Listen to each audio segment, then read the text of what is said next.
মুহাম্মদ সাল্লাল্লাহু আলাইহি ওয়াসাল্লাম বলেন যে কোনো মুসলিম কোনো কাফিরকে হত্যা করে নিজের সঠিক পথ পেয়েছে, সে এবং ওই কাফের জাহান্নামে একত্রিত হবে না, অর্থাৎ ওই কাফের যাবে জাহান্নামে আর এই ব্যক্তি যাবে জান্নাতে, যার তরবারির মাধ্যমে কাফেরকে হত্যা করা হয়েছে। কোনো মুমিনের অন্তরে আল্লাহর পথের ধুলা এবং জাহান্নামীদের উত্তাপ একত্রিত হতে পারে না।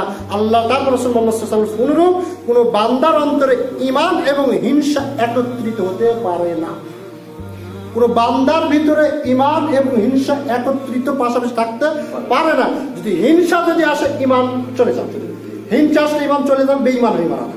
আর যদি ঈমান যদি থাকে ওই ব্যক্তি কোনো হিংসা করতে পারবে না।